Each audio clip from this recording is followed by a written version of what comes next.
नौकरी पेशा लोग हैं, यानी कि आप नौकरी भी करते हैं और साथ साथ स्टडी भी कर रहे हैं, या अगर सिर्फ भी स्टडी कर रहे हैं तो भी आपके लिए ये जरूरी जानकारी है। दरअसल आपके एडमिशन लेने के लिए अब कुछ नियमों को बदल दिया है, यानी कि अब आपको एडमिशन लेने के लिए किन कुछ प्रोसीजर्स को फॉलो करना होगा, क्या प्रोग्राम में चेंजिंग की गई है, इसकी जानकारी मैं आपको दूंगी।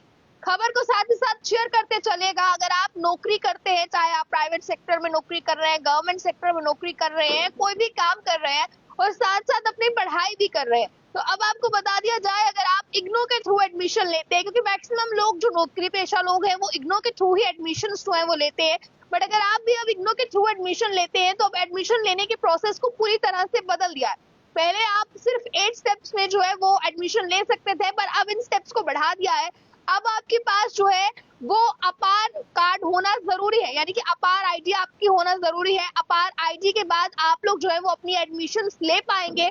विदाउट अपार आईडी आप लोग अपनी अपनी एडमिशन जो है वो नहीं ले पाएंगे। इसी के साथ डीईबी आईडी को भी जरूरी इसमें कर दिया है। पहले ऐसा नहीं होता था, बट अब एबीसी आईडी आपका होना जरूरी है। एबीसी आईडी होने के बाद आपकी डीईबी आईडी होना जरूरी होगी। अब इसको बनाने के लिए कुछ लोगों को प्रॉब्लम भी आ रही है, यानी कि पहले इन आईडी की जरूरत नहीं होती थी। पहले आपका अगर अपार कार्ड ना भी हो तो भी आप एडमिशन ले सकते थे। अभी तक जिन लोगों ने एडमिशन ली होगी उन लोगों ने बिल्कुल अपार कार्ड के बिना ही एडमिशन ली होगी, पर अब सेशन को बदला गया और सेशन के साथ साथ रूल्स को भी बदला गया। अगर आप दिसंबर सेशन में एडमिशन लेते हैं या जून जुलाई के सेशन में एडमिशन लेते हैं, अब आपके पास अपार आईडी होना जरूरी होगी। अपार आईडी बनाने के लिए आप डिजी लॉकर से अपार आईडी बना सकते हैं। जब आप अपना डिजी लॉकर खोलेंगे, वहां पर डॉक्यूमेंट्स के ऑप्शन पर क्लिक करेंगे, उसके बाद आप क्रिएट अपार आईडी कर सकते हैं, जिसमें कि आपको अपना मोबाइल नंबर, अपनी जीमेल और कुछ जरूरी चीजें जो पूछी गई होंगी वो भरनी है, और उसके बाद आप उसे क्रिएट कर सकते हैं।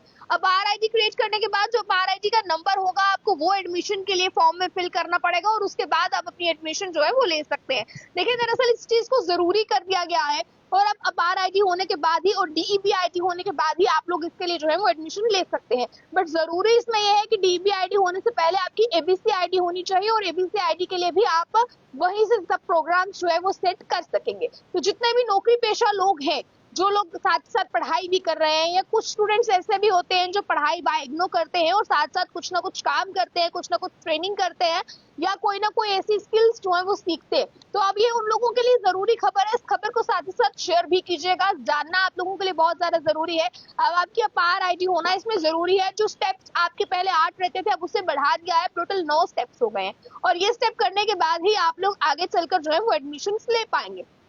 खबर को साथ ही साथ शेयर कीजिएगा, या इसके बारे में अगर कोई कंफ्यूजन आपको आ रही है, जो नियमों को बदला गया है, तो अपनी राय को भी कमेंट बॉक्स में रखिएगा। ज्यादा जानकारियों के लिए देखते रहे अर्ली टाइम्स। मुझे कैमरा पर्सन अंकुश को दीजिए इजाजत। जय हिंद।